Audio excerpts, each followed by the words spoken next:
Everybody in Crow Hollow had a name for him, and not one of them was kind. For 9 years we watched a man haul brick up a mountain on his own back. 9 years. We watched him stack a chimney so tall it threw a shadow across the meadow at noon, watched him burn through a fortune in firewood for a stove nobody asked him to build, and we laughed, the way small towns laugh, quiet, behind the hand, then loud once the door's shut. We called him Touched. We called him the Kiln Man. My own wife, God forgive her and God forgive me for letting her, called him that poor lunatic up the draw. And then the sky turned the color of a dead fish, and the wind came down off the divide carrying snow like ground glass, and the temperature fell so far so fast that the creek froze with the water still moving under it. And every single soul in that valley, every one of us who'd laughed, found ourselves running toward the one light still burning on the mountain. This is the story of the worst 3 days of my life. It's also the story of the only man who was ready for them. I've told it wrong for years, the way you tell a thing to make yourself look better in it. I'm going to try to tell it true this time.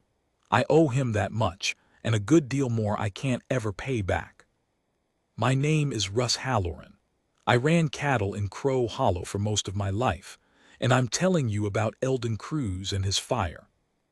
The first I knew the storm was coming for real, not the ordinary mean of a mountain winter, but something with intent behind it, was when the milk cow stopped giving and stood facing the north wall of the barn like she was praying to it. Animals know. People who have spent their lives around animals learn to read them the way you read a barometer, and that morning every creature on my place was wrong in the same direction. The horses wouldn't settle. The dogs wouldn't leave the porch. There was a stillness in the air that I want to call peaceful and can't, because it wasn't peace. It was the particular hush of a thing holding its breath before it hits you. I'd seen bad winters. I was born in that valley in 1879, and I'd buried 2 neighbors and a hired man to the cold over the years, and I thought that made me a man who understood snow. I want you to remember that I thought that. It matters to how the rest of this went. I kept a little ledger back then, still do, it's habit now, can't break it, where I'd write down weather and calving and what the price of beef did in the railhead towns. I have the page from that morning. In my own cramped hand it says, wind out of NNW, glass falling hard, cow won't milk, send Tom to bring in the far herd, and then lower, added later in a shakier line, God help us all. Tom was my hired man. Good kid, 19, from down in the flats where they don't get real winter, and he'd come up to learn ranching from me. He'd been with us 2 seasons. My wife, Margaret, treated him like the son we'd lost to the diphtheria back in '09, fed him double, mended his coat, scolded him for the same things she'd have scolded a boy of ours for. I sent him out on the gray gelding to push the cattle down off the high pasture before the weather closed, and I told him to be quick. And I watched him go, and I wanted on the record that I did not have a single feeling that I might not see that boy alive again. You never do. That's the cruelty of it. The worst days don't announce themselves. They start like any other, with coffee and chores and a list of things you mean to do, and only afterward do you understand you were already inside the worst day when you were thinking about fence repair. By noon the first snow came, and it was wrong from the first flake. It didn't fall. It came sideways, hard, in a wind that had teeth, and the temperature dropped like a stone down a well. I put my hand to the barn door at 11, and the iron latch was just cold. At noon it took skin off my palm, and I never even felt it tear. My hand was that numb that quick. Margaret came to the kitchen window, and her face, I see it still, her face went from annoyance at the mess of it to something older and more honest. Fear. The kind that lives in the bones of anybody who's wintered high. Tom's not back, she said. She didn't say it loud, she didn't have to. We waited. That's the part I can't forgive in myself, the waiting, though every man I've ever told this to says I'd have died too if I'd gone out, and they're probably right, and it doesn't help. We waited an hour while the world erased itself outside the window. The barn, 40 feet from the house, vanished. The fence vanished.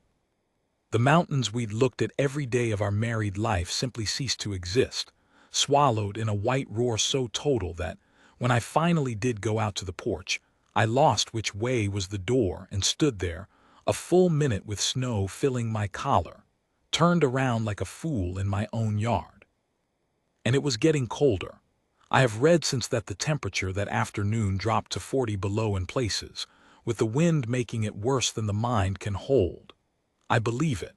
I have never before or since felt cold that was an active thing, a hand that reached into you and squeezed the warm out, but I felt it that day, and I knew with a sick certainty that no man and no horse could live long out in it. Margaret found me on the porch and took my arm, and her grip was iron. "The light," she said. "What light?" "On the mountain, Eldon's, look." I looked where she pointed, up the draw into the white, and I didn't believe her at first because there was nothing to see. The storm had taken the whole visible world.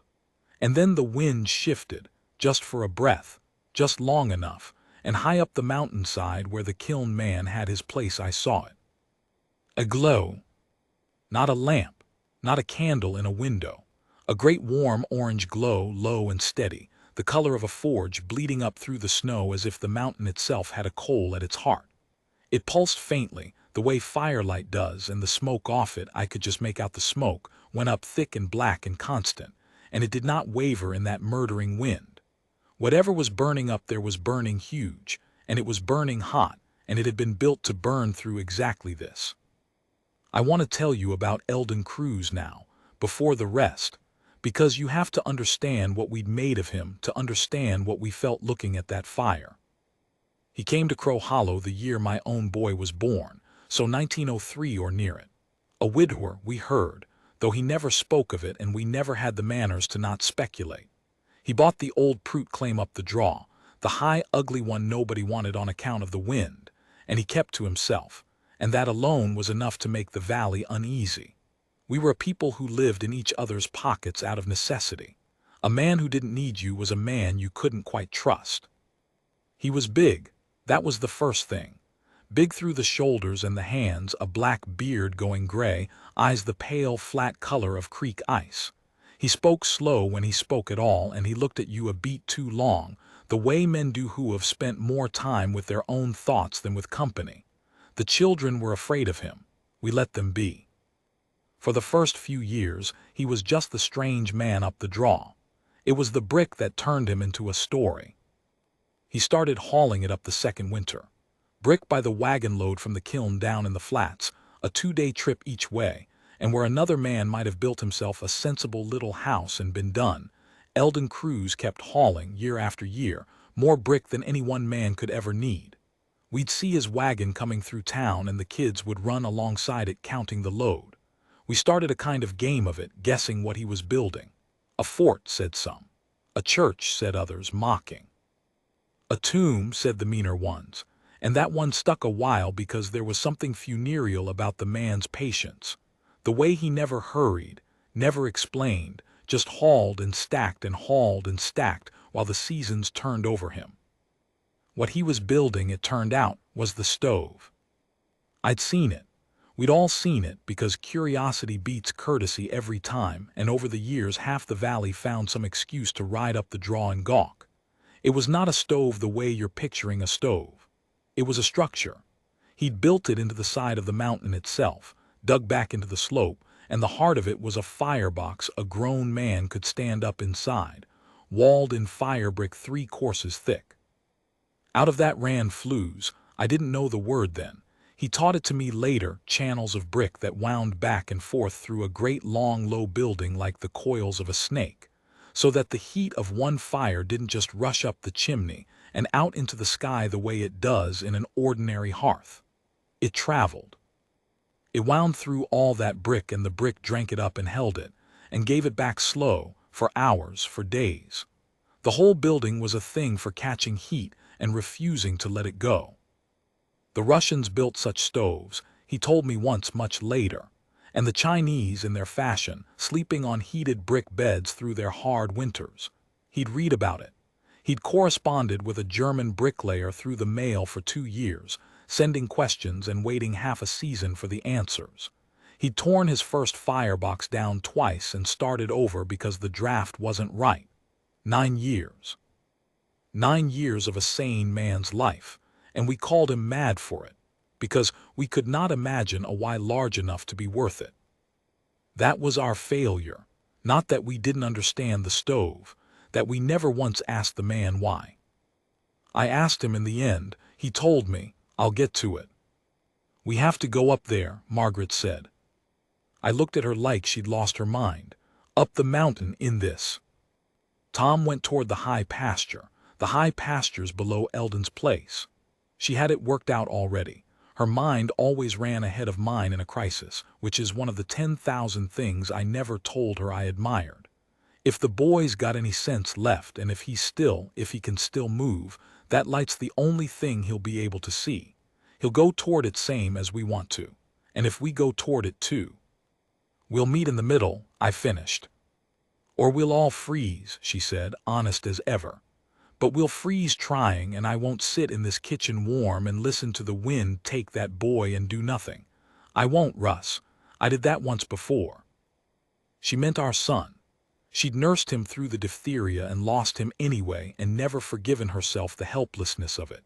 And I understood then that there was no argument in the world that would keep her in that house, and that I didn't want to make one, and that whatever I'd told myself about being a man who understood snow, I was about to learn how little I understood anything. We dressed in everything we owned. I'm not going to pretend it was brave. It was the opposite of brave. It was two frightened people doing the only thing they could stand to do. We tied a rope around our waists and to each other, an old trick from the worst winters, so the storm couldn't separate us. I took the lantern, knowing it would likely blow out, and a hatchet, and the last of the cold biscuits wrapped in a cloth in case we found the boy and he needed his strength. Margaret took the bottle of liniment that was the strongest spirits in the house, for warming. We stepped off the porch and the storm hit us like a wall, and I heard Margaret cry out and felt the rope go tight, and we leaned into it together and started up the draw toward the fire. I cannot tell you how long it took. Time stops meaning anything in a whiteout. There is no up the mountain or down it, no near or far, no left or right. There is only the next step and the wind trying to take you off your feet and the cold reaching past the wool and the fur to your living self and beginning patiently to put it out. We fell. We got up. Margaret went down once and didn't get up fast enough, and I hauled her by the rope and screamed her name into a wind that ate the sound out of my mouth, and she rose, finally, slow. And I have never in my life been so glad of anything as the sight of my wife getting back up onto her feet in that snow. We followed the glow. That was the whole of it. When the wind tore the light away, we stopped and waited and prayed, and when it gave it back, we moved. The glow was our North Star, our compass, the one fixed warm point in a universe that had decided that afternoon to kill everything it could reach. And then, and I'll remember this if I live to be 100 and lose every other thing, and then, halfway up in the worst of it, with the cold so deep in me that I'd stopped shivering, which any mountain man knows is the beginning of the end, I heard it. Not the wind, under the wind, a sound that didn't belong to the storm. Singing. Low and rough and tuneless, the way a man sings to himself when he doesn't know or care that anyone can hear. And it was coming down the mountain toward us through the white, and a shape came with it, huge and dark and bent against the wind, hauling something behind it on a sledge, and the shape lifted its head, and saw us, two ice-crusted scarecrows roped together and nearly done, and it stopped singing, and a voice I'd heard maybe a dozen times in 20 years bellowed out over the storm.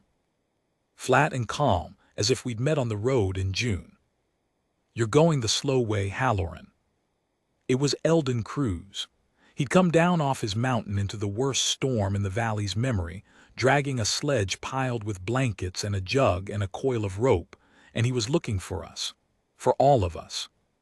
He'd seen the cold coming days before any of the rest of us understood it, the way the cow had, the way the dogs had, and he'd spent those days not hiding but getting ready.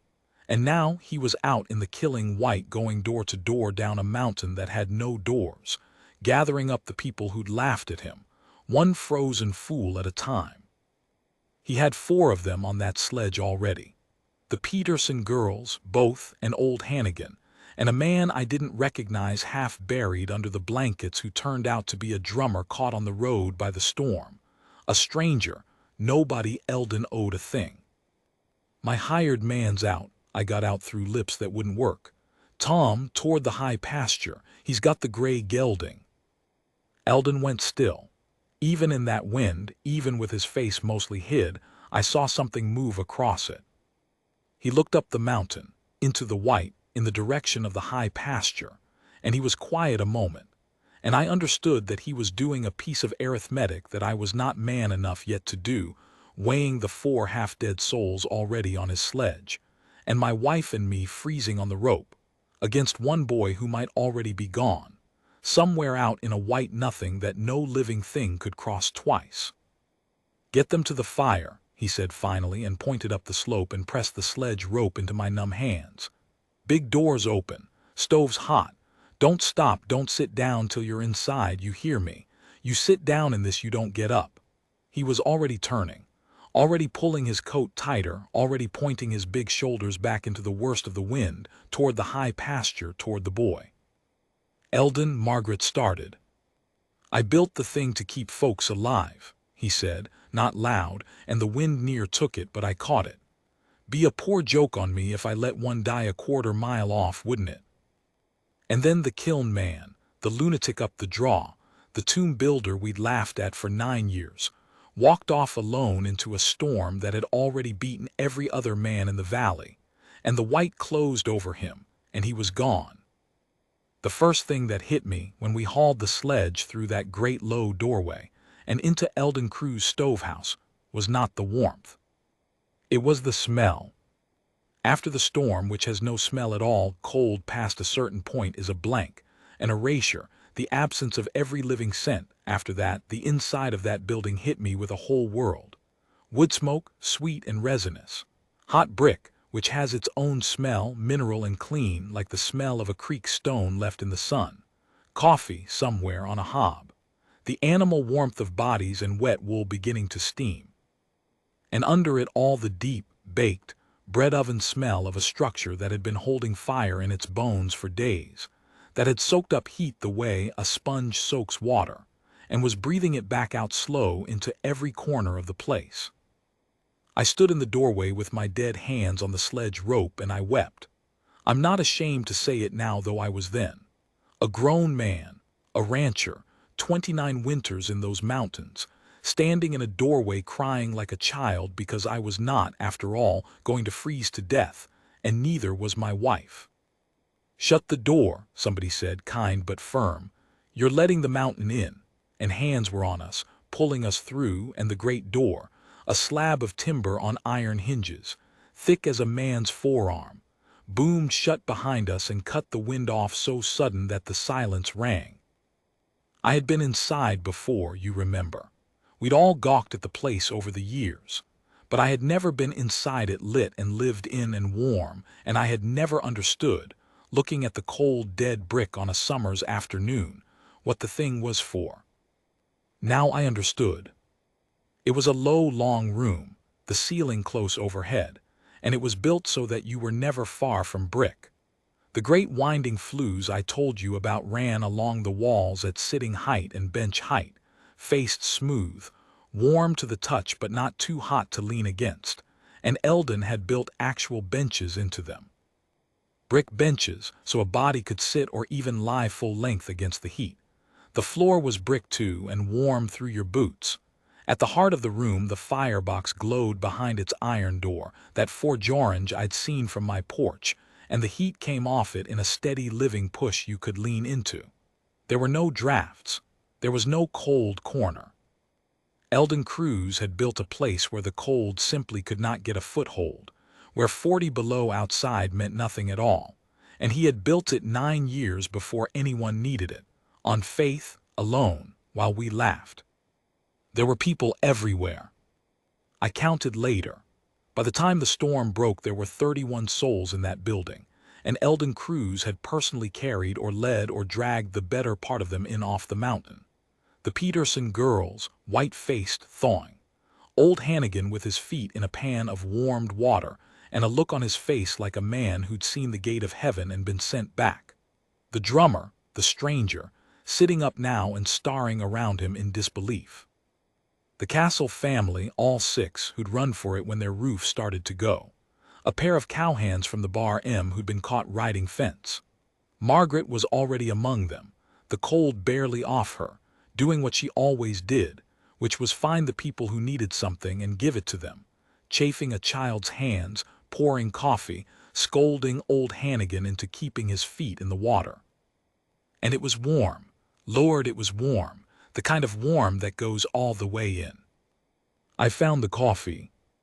I drank it scalding and felt it light a fire of its own in my middle, and I leaned my back against the warm brick of one of those flues and slid down it to the floor and sat there shaking, really shaking now, the deep shudders of a body coming back from the edge.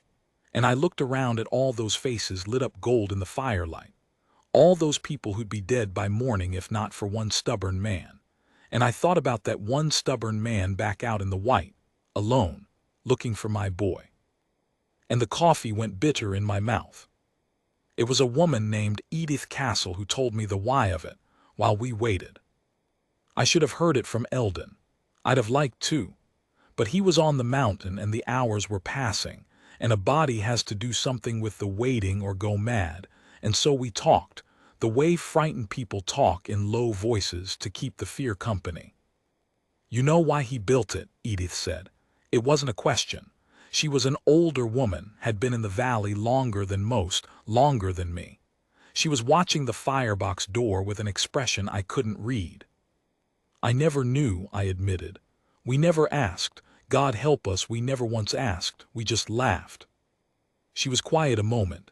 The fire popped behind its iron door. He had a family, she said, before he came here. Down in the Bitterroot, I think, or somewhere down that way. A wife and a little girl. I only know it because my sister knew a woman who'd known them, and even then it was years before any of it came out, because the man never speaks of himself. You've seen that. I've seen it. They froze, Edith said simply. The winter of before he came here. A storm like this one, maybe worse. He'd gone down to the settlement for supplies and a storm came in behind him and trapped him there 3 days, couldn't get back, no man could have. And when he got home, she stopped. She didn't finish it. She didn't have to. I've buried my own child and I knew the shape of what she wasn't saying, the particular silence of a house where the worst has happened and is over and cannot be changed. His firewood ran low, Edith said after a while, very quiet. That's the part I think he can't get past. It wasn't that he wasn't there. He couldn't have been there, no man could have crossed that storm, and I think somewhere he knows that. It was the firewood. They had a little stove, a tin thing, the kind that eats wood and gives nothing back, the kind we've all got. And the wood ran low and the storm wouldn't quit and there was no way to keep a fire through 3 days and nights of that cold in a stove like that. He's an engineer's mind, you see. He didn't just lose them. He lost them to a problem of how a fire is kept. And a man like that spends 9 years solving the problem, I said. Edith nodded slowly, still watching the firebox. So it can't take anyone else's, she said. So no family in any valley he lives in ever burns through their wood and watches the cold come in. He couldn't save his own. So he built a thing to save everyone else's. I sat with that. I sat with all 9 years of our laughter, every joke about the tomb and the lunatic and the poor touched soul up the draw, every time my own wife had called him that and I'd let her. And I understood that we had spent the better part of a decade mocking a man for the deepest act of love I had ever heard of. He had taken the worst thing that can happen to a person, and he had turned it, brick by brick, hauled up a mountain on his own back, into a fire that would never go out. And he had asked nothing for it. He had not told us why. He had not made us understand, had not collected on the debt, had simply built the thing and tended it and waited, year after year, for the day the valley would need it. It needed it now, and he was out in it. The storm did not break. If anything, it got worse as the dark came down, and the dark came early, the way it does up high in winter, the light just draining out of the white until the white itself went gray and then black, and there was nothing to see out the small, thick window but the snow streaking past in the last of the light, and then not even that. Eldon had been gone 2 hours, then 3. Nobody said much. The thing we were all thinking sat in the room with us like a 30-second guest. Margaret had stopped her bustling and come to sit beside me against the warm brick, and she'd taken my hand, and neither of us said the name of the boy or the name of the man gone after him, because to say it out loud felt like deciding something we had no right to decide. I learned things about my neighbors in those hours that I'd known them 20 years without learning. I learned that old Hannigan, who I'd thought was a sour man, knew more songs than a hymnal and would sing them soft to keep the children calm. I learned that the drummer, the stranger, was a decent fellow, scared out of his wits and trying not to show it for the sake of the little ones, telling them tales of the cities he'd seen, the trolley cars, the buildings 10 stories tall. I learned that the Bar M. Cowhands, who I'd had a fence dispute with 2 summers running and thought low of, would give up their dried beef without being asked to a family that had run out the door with nothing. I learned that people are mostly better than you've decided they are, and that it takes a thing like that storm to teach you, and that the teaching costs more than it ought to. And I learned the stove. I couldn't help it. I'm a curious man, and the waiting was unbearable, and the thing was a marvel. There was a younger Peterson boy who'd recovered enough to be a nuisance, and he and I got to studying it together to keep our minds off the door. We worked out how the flues ran, traced the warm channels with our hands. We found the little iron cleanouts where a season's worth of ash could be drawn off. We found, set into the brick near the firebox, a small flat stone Eldon had laid in among the rest, and scratched into it, crude, the way a man scratches a thing he means and can't say 2 letters and a date. A C and a smaller letter worn too faint to read, and a year a long way back. The boy asked me what it meant, and I told him I didn't know, which was a lie, the only one I think I told that whole terrible day, because some things aren't a stranger's child's to know. He'd built his family into the wall. Of course he had. The whole structure was a gravestone you could get warm beside. Every brick was an argument with the cold. Every winding foot of flue was him saying, again and again, not this time, not here, not while I'm standing. I had to get up after that. I had to go stand by the door. 4 hours. The fire needed feeding, and I learned, watching, that it didn't need much. That was the genius of the thing. It had drunk so deep over the days before that it could coast for hours on its own held heat. But it needed some, and I took it on myself to do it, because I needed something to do with my hands. Eldon had a great rick of split wood stacked dry along the inner wall, more wood than I'd have thought one man could cut, all of it cut and stacked before the storm, all of it ready. The man had been ready for everything except the one thing none of us can ever be ready for, which is the not knowing whether you'll come back. I opened the iron door and the heat hit my face like a slap, and I fed the fire and watched it take the wood, and behind me 30 souls breathed in the warm dark alive, who had no business being alive in a night like that one, and I thought, he gave us this, and he's out there, and I let him go alone. That was the moment it turned in me. I'd been a passenger all day, frightened, grateful, carried. Margaret had made the decision to leave the house. Eldon had made the decision to give me the sledge and take the mountain himself. I'd done nothing but be saved. I shut the firebox door. I went and found my coat, still wet, half-dried by the brick. I started pulling it on. Margaret was up before I had the second arm in. No. He's been gone 4 hours, Margaret. And you going out makes it 5 souls froze instead of 2. Her voice was low and hard, and her eyes were bright. I won't. I will not sit in here and warm and listen to the wind take you. We did this once today already, and we lived, and I won't spend the luck twice. He went out for our boy. He went out because he's built for it, and you are not. Russhalloran. She had her hand flat on my chest. She wasn't crying. Margaret didn't cry where people could see. She'd cry later alone, the way she did everything that cost her. You go out that door, you die in the first 100 yards, and you don't find Tom, and you don't find Eldon, and you make me a widow on the same night I near made the valley a hero. That's not bravery. That's just one more dead man for the snow. The room had gone quiet behind us, everyone watching. Old Hannigan stopped his song. I stood there with my wet coat half on and my hand on the great cold iron of the door handle, and I felt the whole weight of it, the debt to Eldon, the love for the boy who was as good as a son, the fury at my own uselessness. The cold animal wanted to do something. And against all of it, the simple arithmetic Margaret had laid out, which was true, which I knew was true, that I would only add to the dead. And here is the morally heavy thing, the thing I've turned over 1,000 nights since, the thing I'm not sure I got right and never will be. I took the coat off. I chose to stay warm and alive in a building built by another man's grief, while two people I loved froze somewhere out in the dark, because going would have done no good and my wife asked me not to die. It was the sensible choice. It was the survivable choice. It was, by every measure a reasonable man could name, the right choice. It is also the choice that makes me a man who stayed by the fire. I have never fully forgiven myself for being right that night. I don't expect I will. I hung the coat back on its peg.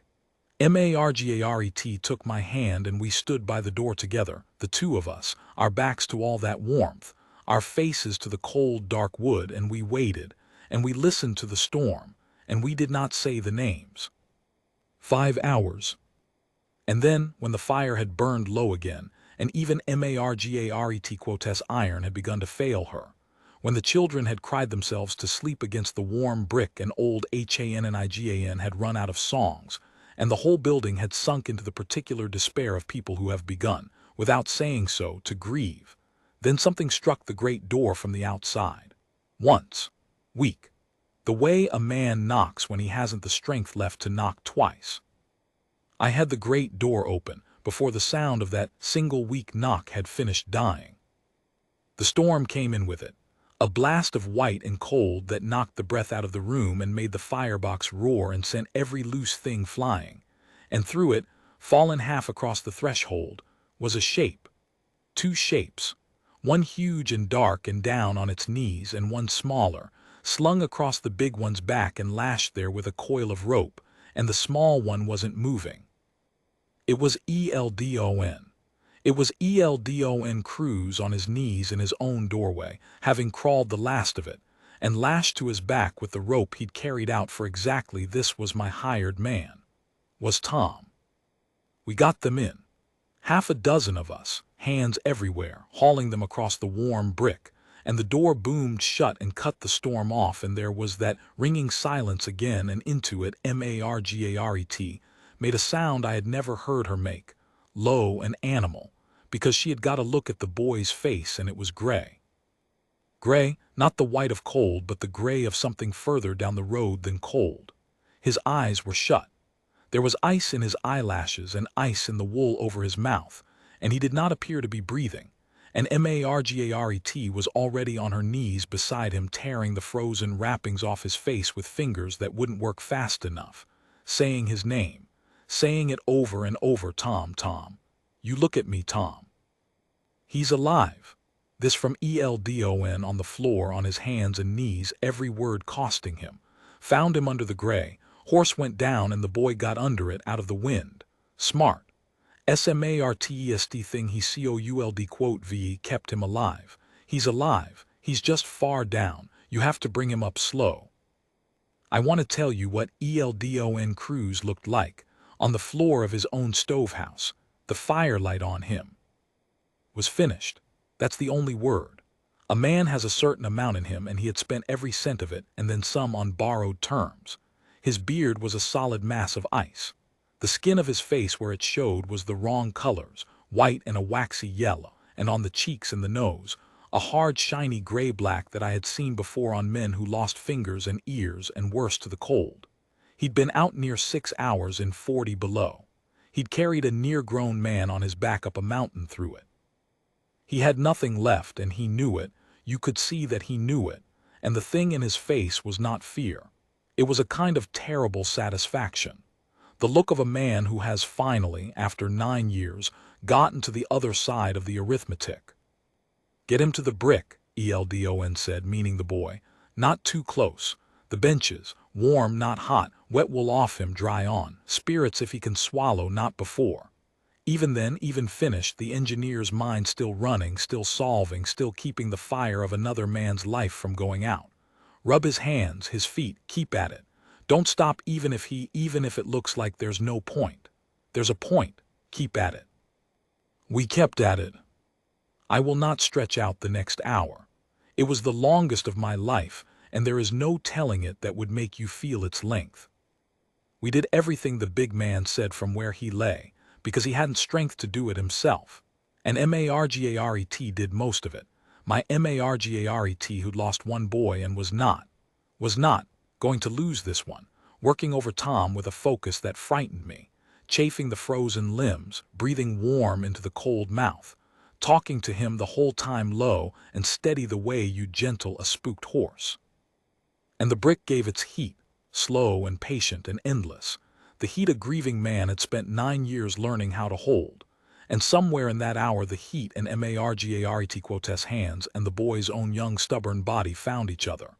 And Tom Whitfield drew a breath that caught, and shuddered, and turned into a cough, and then into a cry of pure animal pain as the feeling came screaming back into his frozen hands and feet.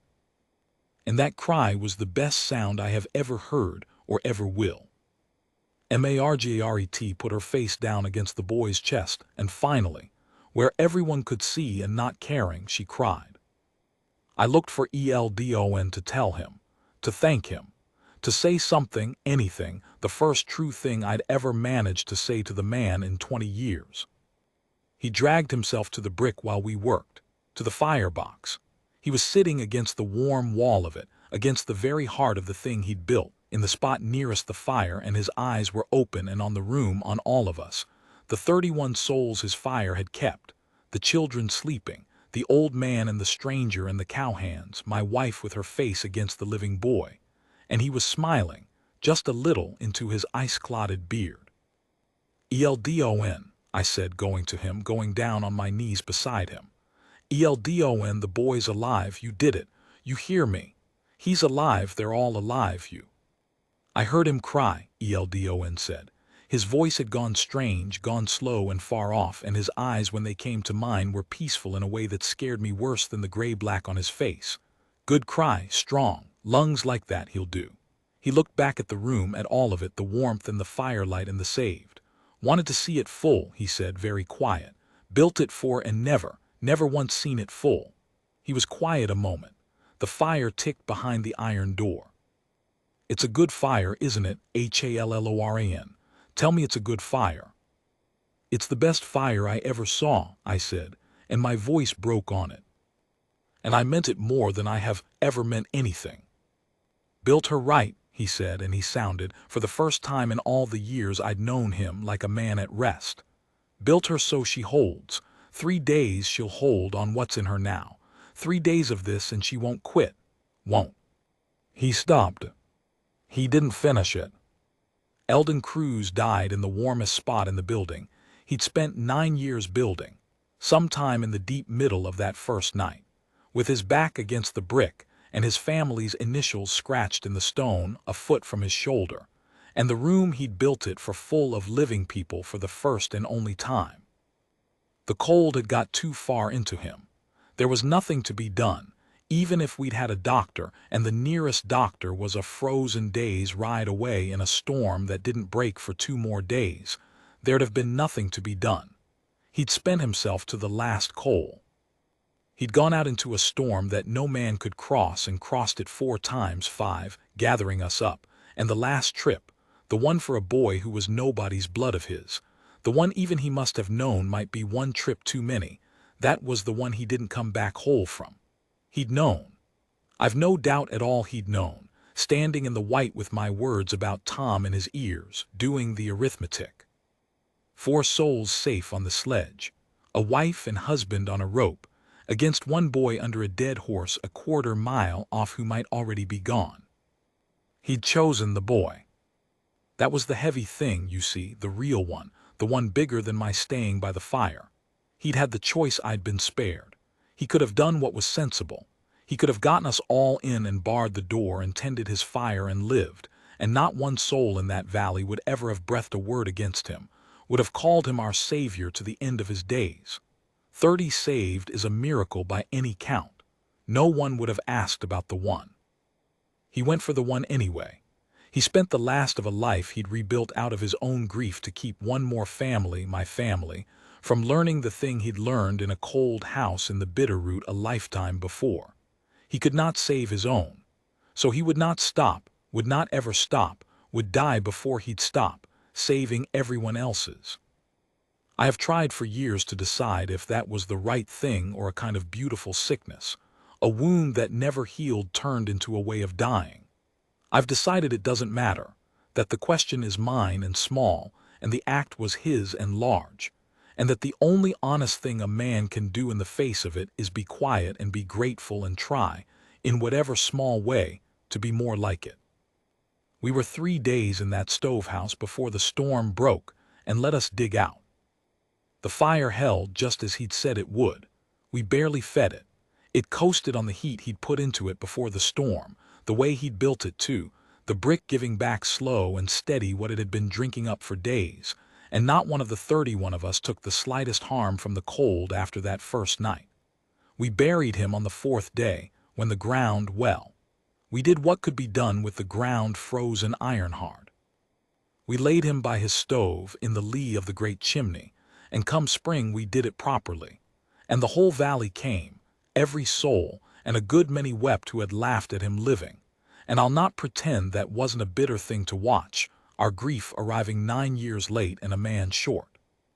Tom lost 2 toes and the tip of 1 finger and nothing else. He's a grown man now with a place of his own down the valley and children of the boy he was lucky to live to be. He named his first son Eldon. He doesn't talk about that night much. Neither do I mostly. Some things you carry quiet. Margaret passed in the spring of 34. I sat with her at the end and she was clear right up to it, clear in herself, and near the last she said to me out of nowhere, the way the dying will reach back and bring up a thing. We never asked him why. And I said no, we never did. And she said, I called him that poor lunatic, and I could hear it still cost her all those years on.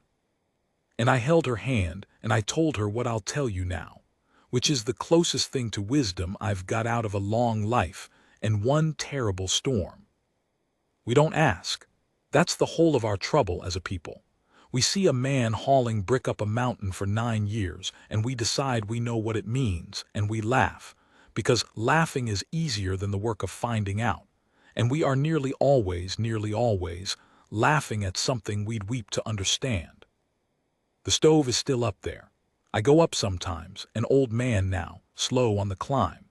The fire brick's gone in places and the flues have cracked with the frost heaves of 40 winters and it'll never hold a fire again. But you can still see how it was built. You can still trace the warm channels with your hand, cold now, and find the little stone with the worn initials, and stand in the doorway he crawled across and feel, I feel it every time, the size of the love that's in a thing like that. A man's whole grief turned into a place to keep other people warm. I went up last week. There was new snow on the ridge and a hard sky, and I stood in the doorway a long while. And I'll tell you something I've not told anyone, that I don't fully understand and won't try to explain to you, that you can make of what you will. The brick was warm. Not all of it. Just the one stone, the little one with the initials, down by where his shoulder used to rest. Just that one, warm under my hand on a cold, dead mountain, with no fire in the box for 40 years.